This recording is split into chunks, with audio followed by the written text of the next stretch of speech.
Good morning, everyone. It's Melissa from Generation Studio and Shop coming at you this Friday morning. I'm still working on this 4-drawer dresser. We're doing it in the Real Milk Paint from the Real Milk Paint Company.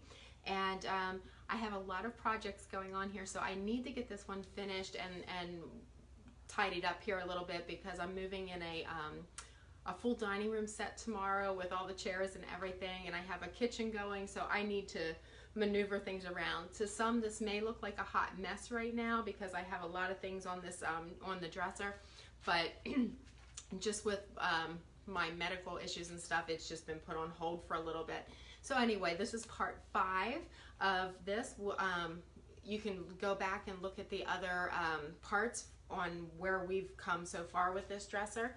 All you have to do is put in part 1 and put 4-drawer dresser or something, or just look in our videos and it'll bring you up to this point.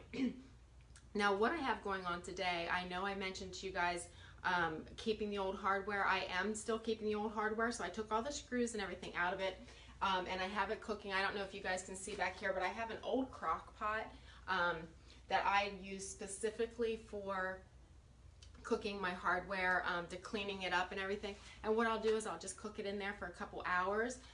What I like to put in there is just water, heat it up on high, and I use Barkeeper's Friend and just put a little bit of that in there with it, stir it up.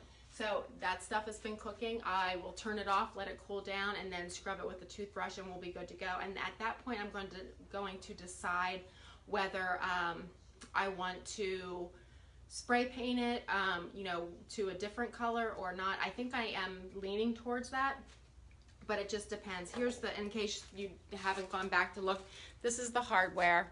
So it's actually it's in good shape. It's very pretty, and then the knobs are this. So I'm going to place those in there and let them cook for a little while. Just be careful because sometimes the lid's high. Okay, so they're in there cooking.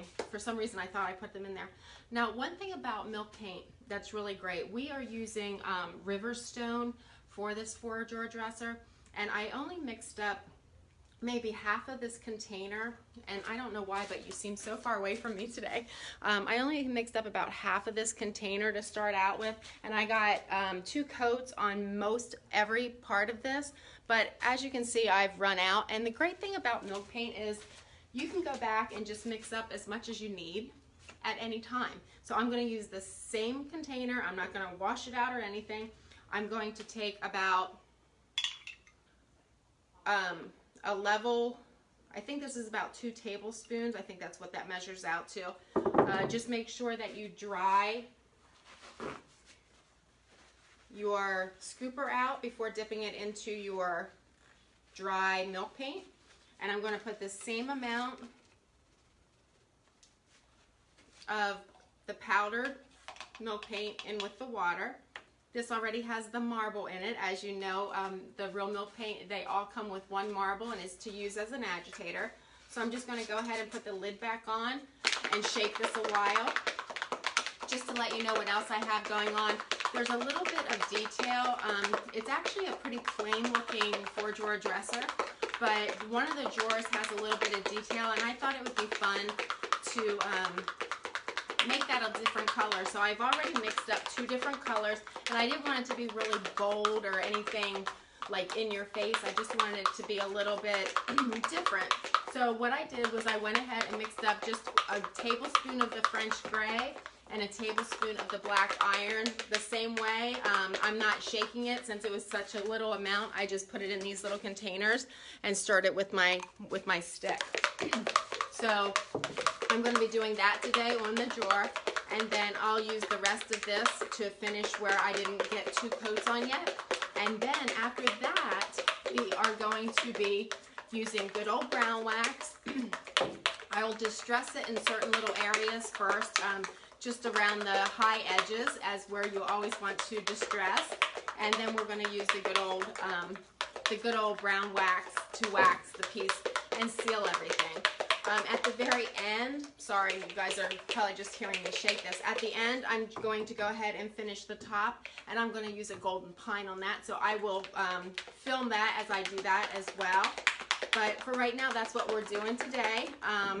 As I showed you, this is the French gray, and it's just I didn't even measure, I just like dumped it in there. And that's the great thing about milk paint. You can make it to any consistency that you want. This is actually sort of runny, but it'll work for what I want to do. And I'll pull up the drawer and show you what I'm going to do that for. And then I mixed up a little bit of the black iron, and you can see that it's just a little, I mean, it's a tiny bit, and I'm going to put that on one of the edges here. And then when we sand it down, it'll look really great. But this is the area that I'm talking about right here. So I'm going to do the French gray here in the center, and then I'm going to do the black around this, and we'll see how it looks. The great thing about paint in general is if you put it on there and you don't like it, you can change it.